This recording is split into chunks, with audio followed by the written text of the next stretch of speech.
안녕하세요. 오늘은 간격과 거리에 대한 강의를 한번 해보겠습니다. 간격과 거리란 무엇이냐면 이렇게 선이 있어요. 선이 있는데 여기 나무를 심어요. 이렇게 얘가 5m다.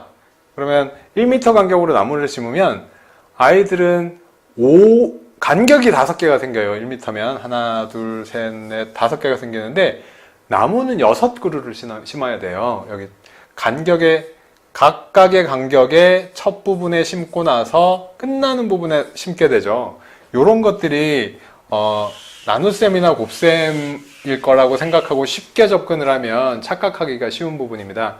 그리고 이제 얘는 원리셈에서는 곱셈 나눗셈을 좀 더 이제 큰 수를 가지고 연습을 하면서 그런 개념들을 해봐라. 개념은 가지고 가고 곱셈 나눗셈 연습을 좀 더 하자.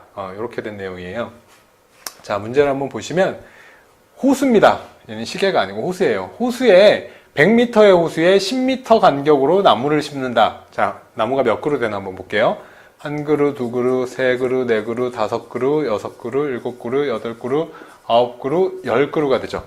간격이 10개인데, 자, 간격이 10개인데, 나무도 10그루가 된다. 똑같죠, 간격과.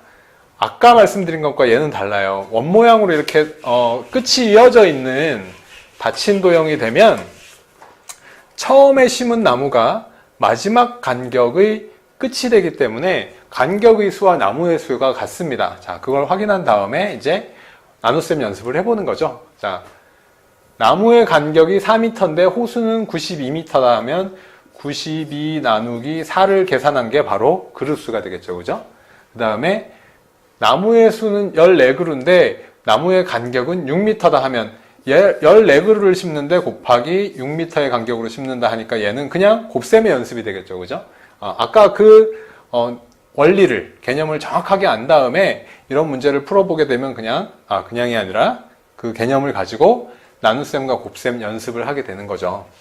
자, 요거를 익힌 다음에 아까 설명드린 여기에서 이제 학생들이 이걸 안 다뤄본 학생들이 실수를 많이 합니다. 그래서 사고력 책에서 얘가 함정이 있는 문제 이렇게 얘기를 하기도 하는데, 자, 보시면 같은 100m고 10m 간격으로 심습니다. 나무 1그루, 2그루, 3그루 이렇게 하면 여기가 10그루, 11그루 이렇게 될 거예요. 4, 5, 6, 7, 8, 9, 10, 11 이렇게 됩니다. 이유는 아까 말씀드린 것처럼 간격은 똑같이 10개가 생기는데 첫 번째 간격부터 10번째 간격에 시작에 10번째 그루가 생기고 마지막에 나무 1그루가 필요한 거예요. 그래서 문제의 조건에 따라서 끝에 심지 않는다라고 하면 그때는 10개의 간격에서 하나가 적게 되겠죠. 지금은 하나가 많게 되는 경우고요. 그래서 이런 것들을 간격의 수와 사이사이에 있는 나무들의 수는 다를 수 있다는 걸 이제 알게 되는 거죠.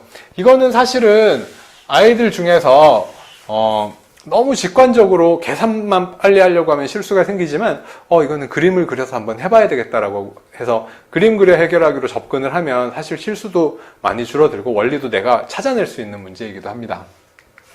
자, 이 문제를 이제 연습을 하게 되면 도로의 길이가 144m인데 나무의 간격이 4m다 하면 144m 나누기 4m를 하면 얘가 나무의 그루수가 나오는데 실제로 답은 1그루가 더 많게 되겠죠. 시작에서부터 세면 마지막에 1그루가 더 필요하다 해서 여기에 더하기 1이 되면 답이 되는 경우고요. 그 다음에 나무의 수는 22그루인데 나무의 간격은 7m다라고 하면 나무의 수가 22그루면 22그루를 심으면 사이사이의 간격은 21개가 된다는 걸 먼저 생각을 해야 되겠죠. 그죠? 그래서 22그루인데 간격은 21개가 된다. 그걸 7m씩 간격이 있으니까 7m 곱하기 21개의 간격만큼이 거리가 되겠다. 도로의 길이가 되겠다. 이렇게 되는 거고요. 그 다음에 조금 또 다른 형태를 보면 이번에는 도로의 길이가 225m인데 나무는 10그루다.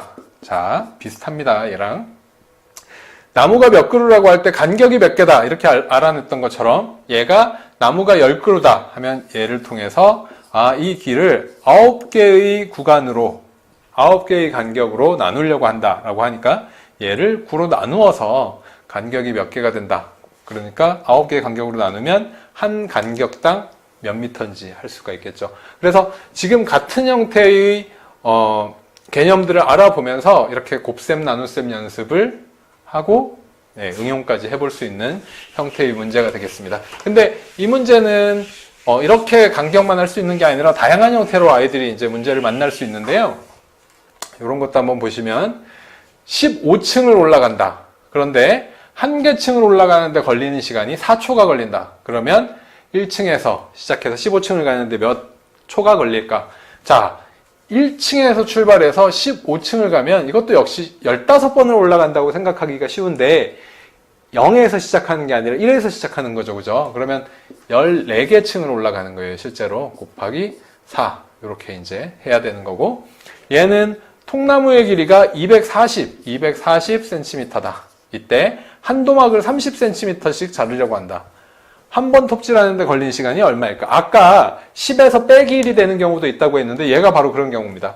240m짜리를 30씩 잘라낸다고 했을 때 톱질은 여기 끝은, 양 끝은 안 하게 되겠죠. 그죠? 그러면 사이사이를 하는 거죠. 사이사이. 얘는 아니다. 그러면 일단 240 나누기 30을 해서 간격이 몇 개가 필요하냐? 8개의 간격이 나올 거다. 8도막으로 나눈다는 거죠. 통나무를. 그럼 8도막이 되면 그 사이사이의 톱질은 모두 7번 하게 되고, 여기에 걸리는 시간이 143초라고 했으니 답은 143초 곱하기 7을 했을 때 모두 잘라내는 시간이 나오게 되겠죠. 자, 여기까지입니다.